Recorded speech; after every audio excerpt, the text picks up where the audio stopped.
मुबारक शाह खिलजी, कुतुबुद्दीन मुबारक शाह खिलजी के बारे में अध्ययन करेंगे। अलाउद्दीन खिलजी का उत्तराधिकारी। ठीक है, अब आते हैं हम लोग सबसे पहले मुबारक शाह खिलजी। इनका शासनकाल था 1316 से 1320 ईस्वी तक, यानी कि मात्र 4 वर्षों का शासनकाल। मुबारक शाह खिलजी यानी कुतुबुद्दीन मुबारक शाह खिलजी कैसे सुल्तान बना, इसके बारे में हम लोग पहले जानकारी इकट्ठा करते हैं। ठीक है, कहते हैं जब जलोदर रोग से अलाउद्दीन खिलजी की मृत्यु हो गई तो उसका जो गुलाम था मलिक काफूर, नाम तो आप लोग सुने ही होइएगा, मलिक काफूर, जिसको गुजरात अभियान के समय अलाउद्दीन खिलजी ने 1000 दिनार में खरीदा था। वह दक्षिण के अभियान में नेतृत्व भी करता था, बहुत सारे राज्यों को जीतने का भी काम किया था। तो उसने अपना प्रभाव अलाउद्दीन पर इस कदर बना लिया था कि जब अलाउद्दीन मरा, अलाउद्दीन की मृत्यु हो गई, तो उसने एक वसीयतनामा पेश कर दिया। यानी कि अलाउद्दीन खिलजी की मृत्यु के बाद मलिक काफूर ने एक वसीयतनामा पेश किया। इतिहासकारों का कहना है या तो वो नकली था या अलाउद्दीन खिलजी पर दबाव डालकर लिखवाया गया था। ठीक है, कहते हैं वसीयतनामा के अनुसार खिलजी ने अपने बड़े पुत्र और सबसे योग्य पुत्र खिज्र खां, नाम तो आप लोग सुने हैं खिज्र खां के बारे, तो सबसे बड़े पुत्र और योग्य पुत्र खिज्र खां को सत्ता से वंचित कर दिया।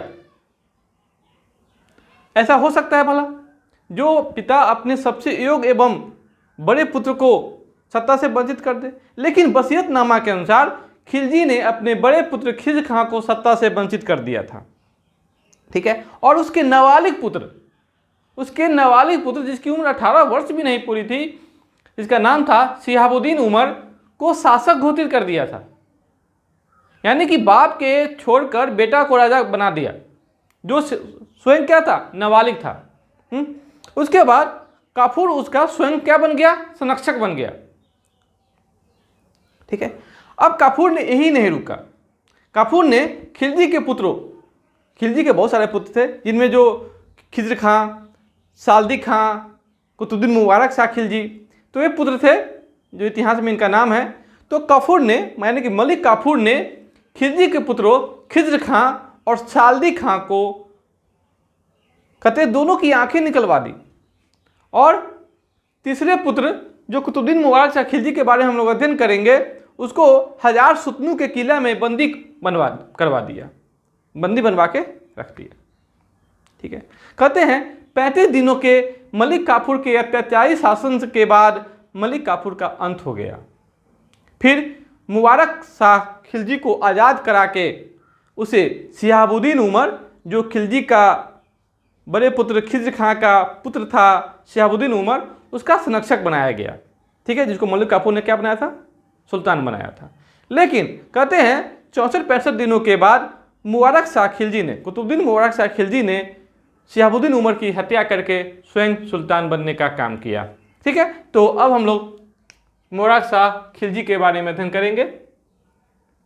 कुतुबुद्दीन मुबारक शाह खिलजी कहते हैं कि यह उदार प्रवृत्ति का शासक था। क्या? उदार प्रवृत्ति का शासक था। इसलिए इसने अपने पिता अलाउद्दीन खिलजी के कठोर आदेशों को देख रहे हैं, कठोर आदेशों को रद्द करने का काम किया। कठोर आदेशों को रद्द कर दिया। अलाउद्दीन खिलजी के बारे में कहा जाता है कि वो काफ़ी कठोर शासक था, जो काफ़ी कठोर नियम लागू करने का काम किया। तो मुबारक शाह खिलजी ने सारे कठोर आदेशों को क्या किया, रद्द कर दिया। ठीक है, और यह दिल्ली सल्तनत का पहला शासक होगा जिसने स्वयं को खलीफा घोषित कर देगा। देख रहे हैं, वो उसने अपने आप को ही खलीफा घोषित कर दिया और खिलाफत उल लह की उपाधि धारण कर ली। देख रहे हैं, कहते हैं अलाउद्दीन खिलजी ने अपने राज सत्ता में, प्रशासनिक व्यवस्था में न ही मुल्लाओं को शामिल होने दिया और न ही खलीफा के किसी बात को मान्यता प्रदान किया। प्रशासनिक व्यवस्था में भले वो एक बेहतरीन मुसलमान शासक था, लेकिन उसने अपने धर्म को राजनीतिक मामलों में कभी भी दखल अंदाजी नहीं करने दिया। यानी कि धर्म और राजनीति को अलग अलग रखा। लेकिन देख रहे हैं कि अलाउद्दीन खिलजी ने जहाँ धर्म और राजनीति को अलग किया, खलीफा के बात को मानने से इनकार कर दिया, वहीं इसका जो पुत्र है कुतुबुद्दीन मुबारक शाह खिलजी, इसने स्वयं को ही खलीफा घोषित कर दिया। ये अपने पिता से भी एक कदम आगे बढ़ के स्वयं को ही खलीफा घोषित कर दिया। ठीक है, यहाँ हम लोगों ने ये भी अध्ययन किया है कि अलाउद्दीन खिलजी भी एक नया धर्म चलाना चाहता था। वो भी चाहता था कि पैगंबर मोहम्मद की तरह एक नया धर्म चलाए, लेकिन उस अलाउ मुल्क अपने मित्र जो दिल्ली के कोतवाल थे, उनके सलाह पर उसने अपने ये क्या किया, ये जो उम्मीद था उसको छोड़ने का काम किया। ठीक है, इसकी महत्वाकांक्षा को इसके मित्र अलाउ मुल्क ने क्या किया, दबाया कि ये जो पैगंबर का काम है धर्म चलाना, आपका काम है शासन करना। तो मुबारक शाह खिलजी ने अपने पिता से ही बढ़कर स्वयं को ही खलीफा घोषित कर दिया और खिलाफत उल अल्लाह की उपाधि धारण कर ली। ऐसा करने वाला दिल्ली सल्तनत का, इसको दिल्ली कह देते हैं, लिख देते हैं, दिल्ली सल्तनत का प्रथम शासक था। देख रहे हैं, अब देखेंगे वो अपने कैसे प्रशासनिक व्यवस्था का संचालन कर रहा है। उसने खुसरो खां को मंत्री बनाया। मंत्री का मतलब यहां पर वजीर बनाया, जो गुजरात का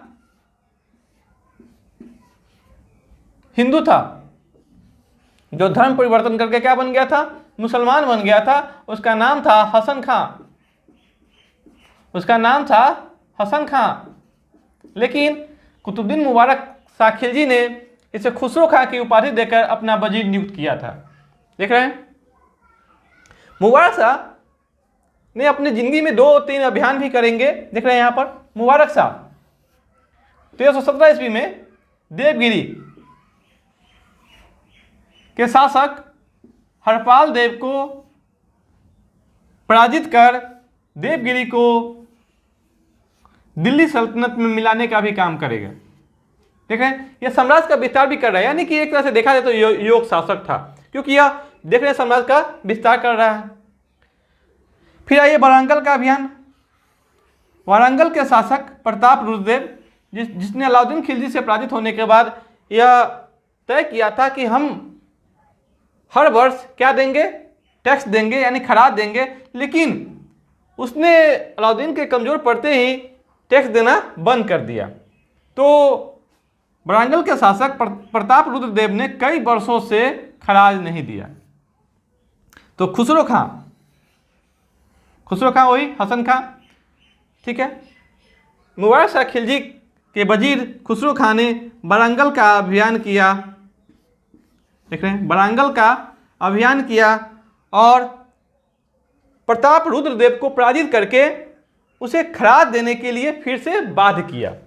ठीक है, अब आते हैं, मुबारक शाह खिलजी ने स्वयं को खलीफा घोषित किया था। देख ही रहे हैं, तो उस समय के प्रसिद्ध सूफी संत मुबारक शाह, उस समय के प्रसिद्ध सूफी संत निजामुद्दीन औलिया, ठीक है, निजामुद्दीन औलिया के बारे में नाम सुने हैं, यह दिल्ली के प्रसिद्ध सूफी संत होंगे, जिनके भक्त होंगे अमीर खुसरो। तो दिल्ली के प्रसिद्ध सूफी संत का मुबारक शाह, यानी कि दोनों के बीच में भयंकर क्या था, मतभेद था, आपसी विचारधारा का समन्वय दोनों के बीच में नहीं था। ठीक है, तो मुबारक शाह ने यह घोषित कर रखा था कि जो भी निजामुद्दीन औलिया का, देख रहे हैं यहाँ पर, शाह ने निजामुद्दीन औलिया के सिर काटकर लाने वाले को 1 लाख टंका, देख रहे हैं, 1 लाख टंका इनाम देने की घोषणा कर रखी थी। मुबारक शाह ने कहा कि जो कोई भी व्यक्ति निजामुद्दीन औलिया का सर काट के लाएगा, उसे हम इनाम में 1 लाख टंका देने का काम करेंगे। ठीक है, लेकिन निजामुद्दीन औलिया, हम पहले ही बता दें, ये बहुत ही बेहतरीन संत थे, जिसका हम लोग आगे भी जिक्र करते रहेंगे। क्यों दोनों के बीच में मतभेद था? क्योंकि मुबारक शाह ने स्वयं को खलीफा घोषित कर रखा था। ठीक है, जिसका निजामुद्दीन औलिया ने विरोध किया। ठीक है, अब आते हैं मुबारक शाह का व्यक्तिगत जीवन। मुबारक शाह खिलजी, कुतुबुद्दीन मुबारक शाह खिलजी अत्यंत ही विलासी प्रवृत्ति का व्यक्ति था। देख रहे हैं, विलासी प्रवृत्ति मतलब यानी कि रंगमय जीवन जीने के प्रति वो लालसा रहता था। ठीक है, देख रहे हैं,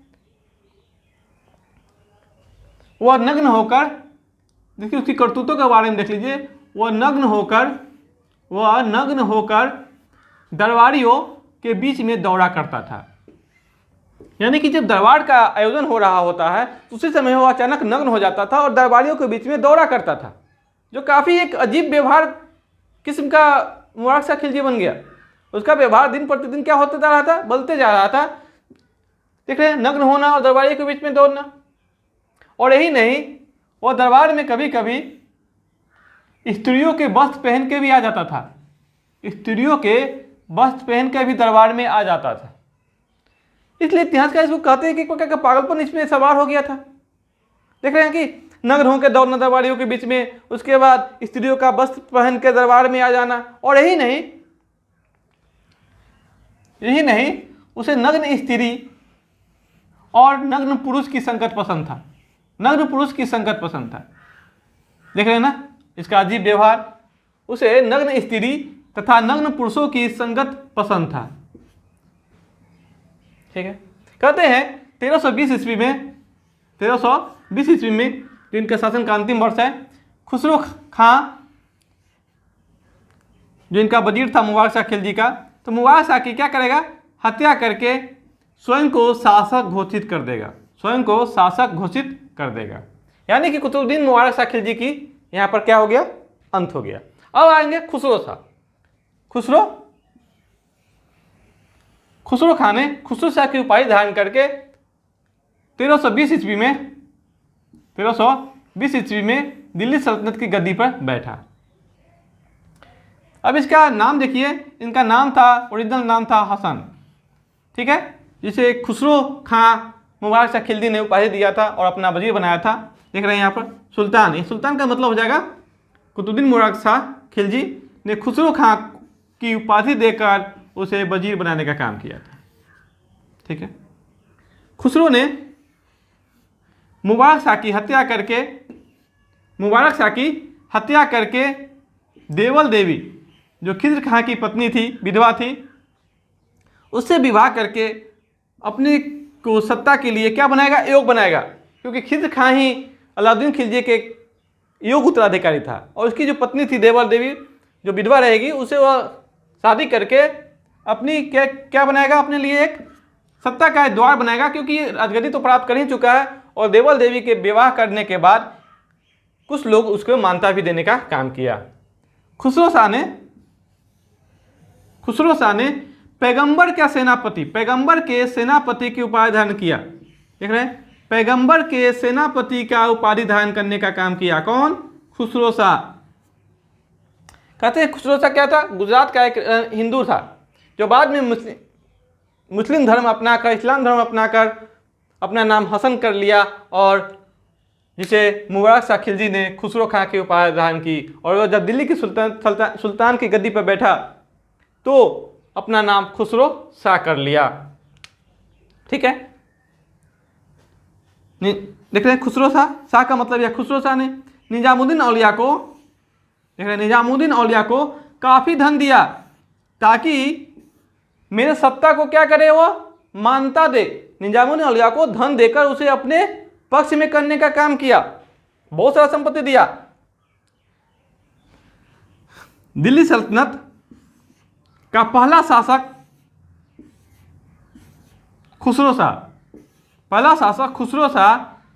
खुसरो शाह था जो भारतीय मुसलमान था। यानी कि दिल्ली की सल्तनत काल में दिल्ली की गद्दी पर बैठने वाला प्रथम भारतीय मुसलमान शासक कौन? खुसरो शाह।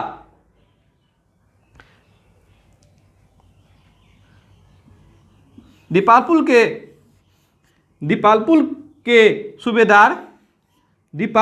के सूबेदार गाजी मलिक जो आगे चल करके गयासुद्दीन फिरोज तुगलक, गयासुद्दीन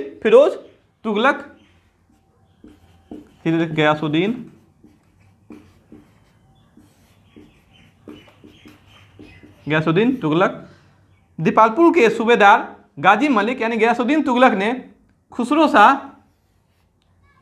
को को पराजित करके स्वयं सुल्तान बन गया, स्वयं सुल्तान बन गया और एक नए राजवंश तुगलक वंश की शुरुआत करी। ठीक है, तो हम लोग का आज का जो चैप्टर था मुबारक शाह खिलजी और खुसरो शाह, वो आज यहीं पर समाप्त होता है। और जब हम लोग का अध्ययन अगला चैप्टर होगा वो होगा गयासुद्दीन तुगलक या तुगलक वंश का प्रारंभ। ठीक है, तो आज का ये वीडियो कैसा लगा कमेंट बॉक्स में आप लोग जरूर लिखेंगे और कृपया कर मेरे वीडियो को लाइक, सब्सक्राइब और शेयर करने का काम करेंगे।